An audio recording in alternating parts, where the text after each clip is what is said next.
السلام علیکم ورحمۃ اللہ۔ الحمد للہ رب العالمین والصلاة والسلام علی رسولہ الامین، اما بعد فاعوذ باللہ من الشیطان الرجیم، بسم اللہ الرحمن الرحیم۔ ربنا هب لنا من ازواجنا وذریاتنا قرۃ اعین واجعلنا للمتقین اماما۔ میں نے دعاؤں کی محفل میں سورۃ الفرقان سے ایک آیت کریمہ تلاوت کی ہے، جو آیت کریمہ دعاؤں سے تعلق رکھتی ہے، جس کا ترجمہ یہ ہے: ربنا ہب لنا، اے ہمارے رب، ہماری بیوی اور بچوں کی طرف سے ہمیں آنکھوں کی ٹھنڈک عنایت فرما، وجعلنا للمتقین اماما، اور ہمیں متقی پرہیزگاروں کا امام، پیشواں اور اسوہ قدوہ بنا دے۔ محترم حضرات، ایک ایسی دعا ہے جو انسان کو چاہیے کہ اپنے بیوی کے حق میں، اپنے بچوں کے حق میں یہ دعا بار بار پڑھنا چاہیے، اہتمام کرنا چاہیے۔ جس کو بیوی سے پریشانی ہے، اولاد سے پریشانی ہے، بیوی کی طرف سے سکون نہیں، اپنی اولاد کی طرف سے سکون اور چین نہیں، ان کو چاہیے اپنی زندگی میں اس دعا کو بار بار پڑھتے رہے پابندی کے ساتھ۔ محترم حضرات، جب شادی ہو جاتی ہے، میاں بیوی ایک گھر میں جمع ہو جاتے ہیں، تو طویل مدت کی وجہ سے میں تو اور آپس میں ان بن ہو جاتے ہیں، اور شدت کی لڑائی اختیار کر لیتی ہے، جھگڑے فتنے فساد ہو جاتے ہیں۔ تو ایسی صورتحال میں چاہیے کہ اپنے بیوی کی طرف سے سکون حاصل کرنے کے لیے اس دعاؤں کو بار بار پڑھنا چاہیے۔ اور جب بچے پیدا ہوتے ہیں، بچے ہوتے ہیں گھروں میں، تو بچے شرارت کرتے ہیں، ضدی ہوتے ہیں۔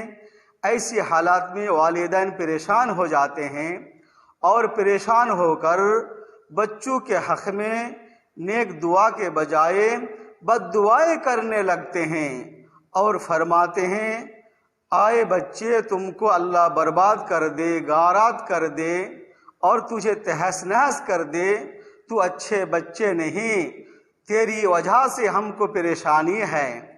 جب بچوں کو ہم نیک دعا کے بجائے بد دعائیں دیتے ہیں، تو بچوں کا دل افسردہ ہو جاتا ہے، بچے ابدیدہ ہو جاتے ہیں، اور بچے کے حوصلے پست ہو جاتے ہیں، اور بچے آہستہ آہستہ احساس کمتری کا شکار ہو جاتے ہیں، اور یا تو ہماری زندگی میں ان کی زندگی خراب ہو جاتی ہے، ان کو بیماری لگ جاتی ہے، یا تو وہ بچے ہمارے سامنے ہماری زندگی میں ان کی گھریلو زندگی خراب ہو جاتی ہے، اور ہمارے سامنے بچے تکلیف اٹھاتے ہیں، ان کی دنیا بکھر جاتی ہیں۔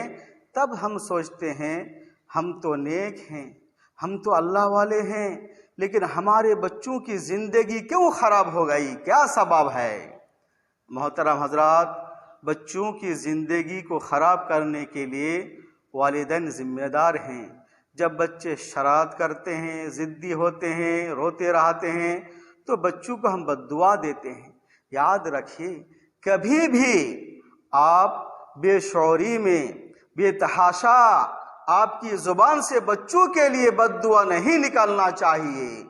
محترم حضرات، اگر ہم بچوں کے حق میں بے شعوری طور پر بے تحاشا بد دعائیں دیں گے تو کیا ہوگا ان کی زندگی؟ آئیے دیکھیں۔ امام بخاری علیہ رحمہ اپنی کتاب صحیح البخاری میں ایک حدیث کا ذکر کیا ہے، جس میں محمد الرسول اللہ صلی اللہ علیہ وسلم نے فرمایا کہ قوم بنی اسرائیل کے اندر ایک عابد تھے، ایک زاہد تھے، ایک تاجر تھے، جس کا نام تھا جریج۔ سبحان اللہ۔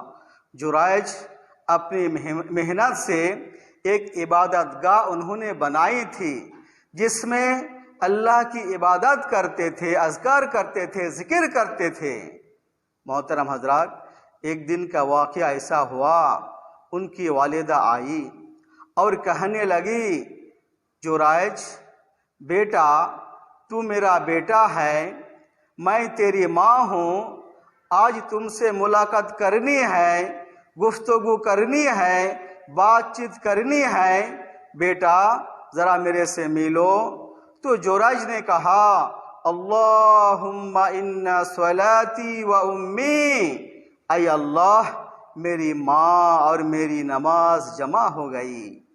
और जुराइज इबादत में लगे रहे। माँ का जवाब उन्होंने नहीं दिया।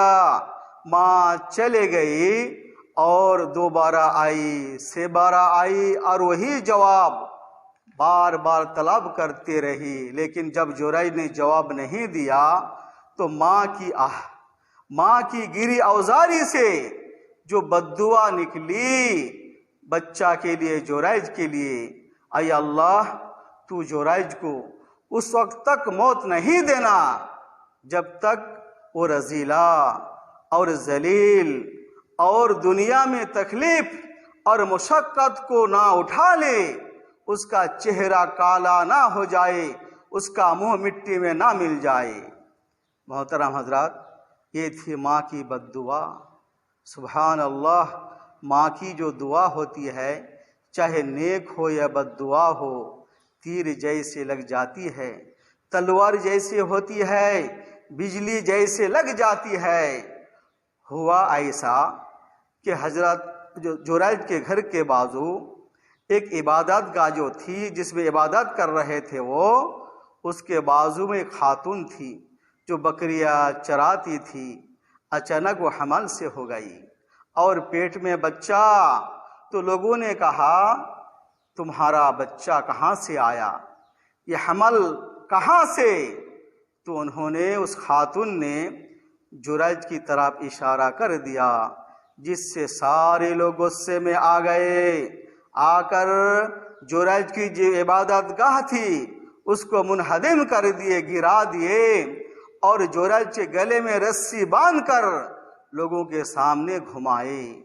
तो मोहतरम हजरात, देखिए, माँ की बद्दुआ की वजह से वक्ती तौर पर जुराइज को तकलीफ हो गई। जब वो बच्चा पैदा हुआ तो बच्चा ने कहा, मेरा बाप जुराइज नहीं बल्कि फुला रखवाला है जो मेरी माँ के साथ बकरियां चराता था, वो मेरा वालिद है, बाप है। तो लोगों को गलती का एहसास हुआ, लोग शर्मिंदा हो गए और जुराइज से माफ़ी मांगी और कहा, जुराइज, जो तुम्हारी जो इबादत गाह थी मिट्टी की थी, हम चाहते हैं सोने और चांदी का बनाकर दे देते हैं। तो जुराइज ने कहा, नहीं, जो मिट्टी की थी मिट्टी का बनाकर दो।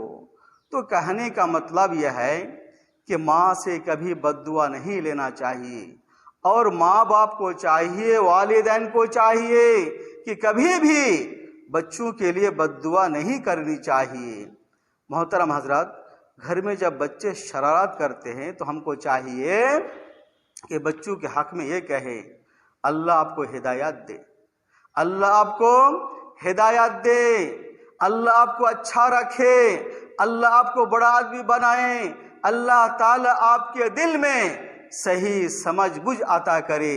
ये सब दुआएं हम देना चाहिए।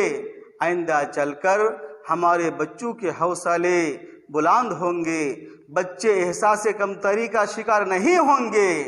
इसलिए मोहतरम हजरात, हमको चाहिए कि बार बार बच्चों के तरफ से सुकून और अपनी बीवी की तरफ से सुकून हासिल करने के लिए इस दुआओं को बार बार पढ़ना चाहिए। रब्बना हब लना मिन अज़वाजिना व ज़ुर्रिय्यतिना क़ुर्रत अयुन वजअलना लिलमुत्तक़ीना इमामा। अल्लाह ताला से दुआ है कि अल्लाह ताला हम लोगों को ज़्यादा से ज़्यादा अपनी बीवी और अपनी औलाद के हक़ में बार बार दुआ पढ़ने की, दुआ करने की तौफीक अता फरमाएँ। अस्सलामु अलैकुम व रहमतुल्लाह।